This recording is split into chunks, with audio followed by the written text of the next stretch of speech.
ओम शांति 24/5 के ईश्वरीय महावाक्य। मीठे बच्चे, बाप ही सतगुरु के रूप में तुम बच्चों से गारंटी करते हैं, बच्चे मैं तुम्हें अपने साथ वापस ले जाऊंगा। यह गारंटी कोई देहधारी कर नहीं सकते। प्रश्न है, तुम बच्चे यह कथा जो सुन रहे हो यह पूरी कब होगी? जवाब, जब तुम फरिश्ते बन जाएंगे। कथा सुनाई जाती है पतितों को, जब पावन बन गए तो कथा की दरकार नहीं। इसलिए सूक्ष्म वतन में पार्वती को शंकर ने कथा सुनाई, ये कहना ही रॉन्ग है। दूसरा प्रश्न है, शिव बाबा की महिमा में कौन से शब्द राइट हैं, कौन से रॉन्ग हैं? जवाब, शिव बाबा को अभोक्ता, असोचता, करण करावनहार कहना राइट है, बाकी अकर्ता कहना ये राइट नहीं है, क्योंकि वह पतितों को पावन बनाते हैं। गीत है, छोड़ भी दे आकाश सिंहासन, धरती पर आ जा रे। आज की मेन पॉइंट्स हैं, तुम्हारे ये जो कर्म बंधन है यह शरीर में ही है। अच्छे कर्म से अच्छा पद, बुरे कर्म से बुरा पद मिलता है, इसलिए अपने हर कर्म पर अटेंशन देना है। शिव बाबा को सतगुरु भी कहते, पतित पावन भी कहते। वही आकर के हमको राजयोग सिखा करके ब्रह्मांड और विश्व का मालिक भी बनाते हैं।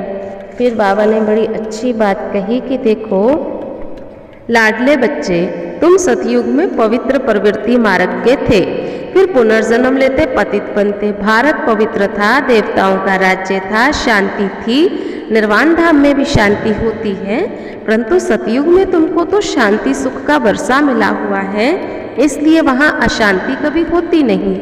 एक दो को दुख भी कभी नहीं देते, अशांत भी नहीं रहते, कोई भी किसी को दुख दे नहीं सकता। और यहाँ बच्चे भी माँ बाप को दुख देते, अशांत कर देते हैं।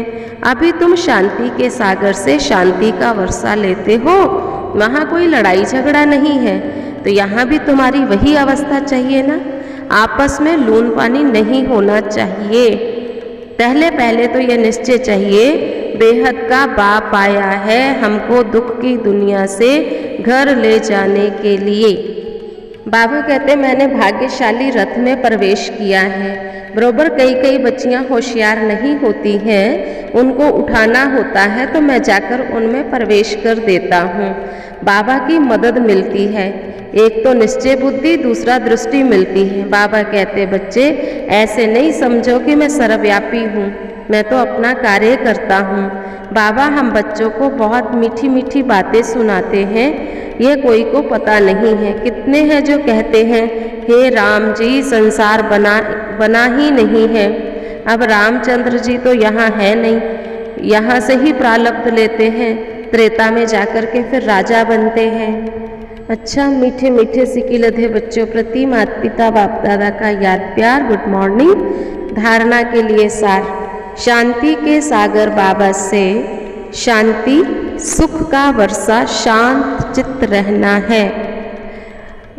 कभी किसी को दुख दे अशांत नहीं करना, लून पानी नहीं होना है। बाप समान अंधों की लाठी बनना है। बाबा की मदद लेने के लिए निश्चय बुद्धि बन सेवा करनी है। वरदान है, एक के पाठ को स्मृति में रख, तपस्या में सफलता प्राप्त करने वाले निरंतर योगी भव। तपस्या की सफलता का विशेष आधार व सहज साधन, एक शब्द का पाठ पक्का करो। तपस्या अर्थात एक का बनना, तपस्या अर्थात मन बुद्धि को एकाग्र करना, तपस्या अर्थात एकांत प्रिय रहना, तपस्या अर्थात स्थिति को एक रस रखना, तपस्या अर्थात सर्व प्राप्त खजानों को व्यर्थ से बचाना, अर्थात इकोनॉमी करना। इस एक के पाठ को स्मृति में रखो तो निरंतर योगी सहज योगी बन जाएंगे, मेहनत से छूट जाएंगे। स्लोगन है, आज्ञाकारी वो है जो मन और बुद्धि को मनमत से सदा खाली रखते हैं। और आज का स्वमान, मैं निरंतर योगी हूँ। आज के प्रश्न रहेंगे, सबसे पहला है, पहला निश्चय कौन सा चाहिए? दूसरा प्रश्न है, तपस्या का अर्थ क्या है? तीसरा, आज का वरदान। और चौथा है, बाबा की मदद मिलती है उसके लिए क्या करना है? पांचवा प्रश्न है, आज का गीत क्या है?